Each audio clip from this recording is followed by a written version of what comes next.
The Amazon series The Lord of the Rings, Rings of Power is the biggest streaming series project ever, with a total volume of $1 billion plus the horrendous sum of over $250 million, which is said to have cost the rights alone to tell the prequel to the well-known film and book series.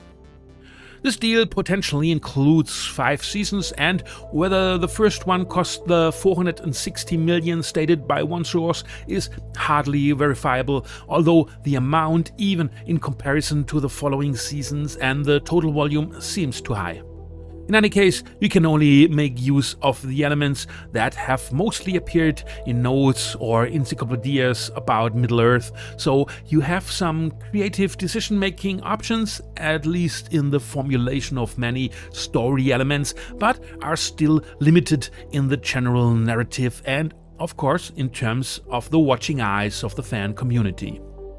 The 8 episodes last an average of 65 minutes, which adds up to almost 9 hours of playing time, and that's basically the main problem regarding the story and what is ultimately told in the end. The beginning is very hard and clumsy. For 10 minutes you jump quickly and unmotivated through the centuries, explaining things that have hardly any direct relevance and that confuse rather than enrich the uninformed viewer. Cheerful elves dance through the meadow, not yet in Middle-earth, then later they sail there, fight the evil Morgoth and his duke Sauron, and defeat him after a long costly battle, which is said to have been 200 years ago, for which Galadriel, the legendary elf, walks over the apparently still existing battlefield, and you don't really know where and how you can place this in time and who those people are. Maybe they should have just started with the battle, as they once did with the film series, because the rest is just confusing and meaningless. In any case, it immediately threw me out of the series at the premiere, and only by my iron will I did continue watching now. And had to realize that the rest is neither as incoherent as the beginning, nor as bad as some claim it to be. However, the series is also handled so cautiously, perhaps due to the great legacy and the ever-present fanbase, that little happens in terms of plot and relies on a crucial question on the suspense level. Galadriel is convinced that Sauron once survived and sacrifices everything for it, including her own people, also due to the loss of her brother who died in battle. But the elves are tired of her possession and want to banish her to their Elysium as a reward, so rather give her paradise, more or less, to get rid of her. But a star falls from the sky and releases a man without memory, but with great powers, who is found by Nori, a curious half-wood woman. Galadriel jumps off board the transport ship to swim back to Middle-earth, a somewhat daring, some might say rather stupid plan, but meets castaways, including another unknown stranger named Halbrand. A ship from Numenor, an intermediate island, takes the two in, and Galadriel constantly insists that their troops help her prevent Sauron's return and simply declares the unknown stranger to be king of the Southlands. Meanwhile, the elves try to persuade the dwarves to mine the newly discovered mithril silver, and in the Southlands, orcs are spreading, enslaving the population and building tunnel systems. So much for what happens in episode 1 and 2, and that is not only the basis but unfortunately also the complete substance of the plot. Are the two strangers good or evil? Which of them is the expected Sauron? Who is the other? In the end, everything revolves around this question until the end, which is only solved then, although you can more than guess the secret. There are some questionable screenplay standards, such as a main character making a statement that is assumed to be true simply because he is the main character and thus excludes everything else, just as Galadriel declares a castaway man to be king of the Southlands out of nowhere only because of a seal on a bag he claims to have found somewhere. And of course, the trees near the bearded stranger are shaking and he has powerful forces, so that one should think that this is Sauron after all. And this framework also carries the entire season because the other segments are actually resolved in episode 6. Here, the plan of the orc leader Adar seems to have worked and the darkness spreads, Mordor is created. And until then, everything is already too long by about 10 minutes per episode, but after that it goes steeply downhill because there are still 130 minutes to come, and they stretch them with as much filler as possible so that the finale is forever incoming until it is finally clearly said who of the two Sauron is, so the one everyone guessed anyway, and that the other is a magician who is called the White and thus probably represents Saruman.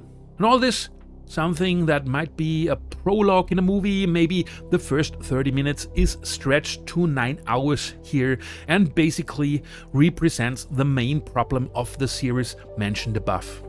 Because the rest is not as bad as many people say. The costumes are elaborate and supposedly very faithful, plus there's a lot of variety of them. There are many places and thus many impressions, including real horses, people, scenes that were not only created in front of a green screen in the studio, but where you can feel a certain size and not just a few people standing in front of an LED wall. And there are also impressive pictures and beautiful atmospheres.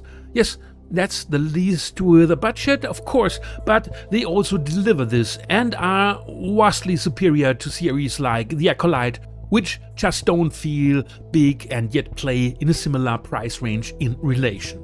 The world building is also done very well, as are the orcs. The photography is atmospheric, the cities playful. So if you only want to go to Middle-earth to see elves, dwarves, half-woods and other creatures interact, well, you can feel comfortable there and get to know them better. For a more plot-oriented audience, this is sometimes cultivated boredom, as not much happens, but if you just want to dive in the world, you get exactly that.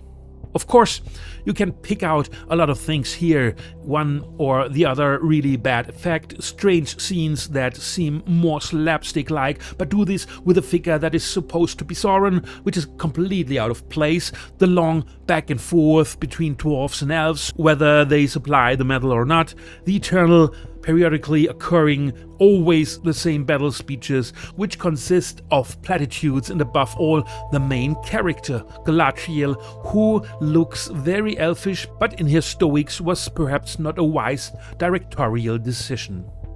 I suppose the lack of emotion and some wild stupidity are supposed to be part of her obsession to unmask Sauron, whom she doesn't even recognize when he stands in front of her for weeks, but also makes her so unapproachable that her suddenly appearing unique riding scene has a really high embarrassment factor because it comes so immediately and also because it doesn't show the elf in her bright side. Her laughter feels too forced and not the light-hearted free one that it is supposed to express. She simply had to be more approachable per se in order not to alienate viewers, because her superhero skills make her seem even more estranged. Nevertheless, there are also touching moments, such as when the half-woods commemorate those left behind, but also heavy nonsense purely for the images, such as an immobile Galadriel who simply exposes herself to a wave of fire from the erupting volcano, but has no scratch afterwards.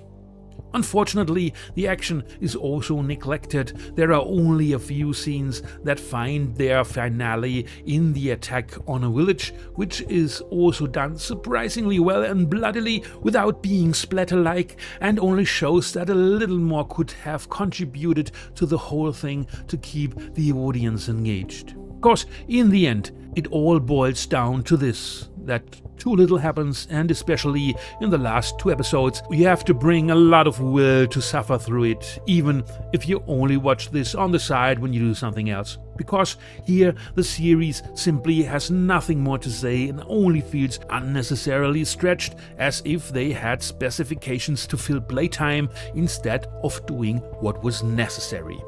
Rings of Power is an elaborate production that has some show values to offer and is especially interesting for fans of fantasy worlds who simply like to see more of their world and for whom a strong plot is rather secondary. The budget is visible, the size noticeable, but even here the core problem cannot be hidden, and they could have been at least 30 minutes shorter, strictly speaking. So for the normal viewer, even if you consider the rather moderate narrative pace of The Lord of the Rings in general, 90 minutes would be a real blessing and would increase the pacing noticeable, because the missing content is simply too present despite the many storylines. For me personally, you could even shorten 2 hours or more. It's just massively too long, and despite the great effort, there is no pull effect, which is so important in series that you absolutely want to see the next episode. If I had to express it in stars, then for me it would be something between 3.5 if you take 5 stars as a basis, and you say with 4 stars, yes, I would definitely look at that again.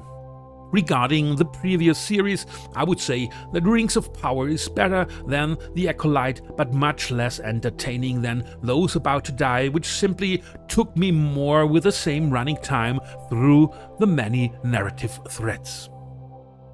The second season of the series has just started, and I'll be watching it soon, so stay tuned for it or for what's about to come in the future.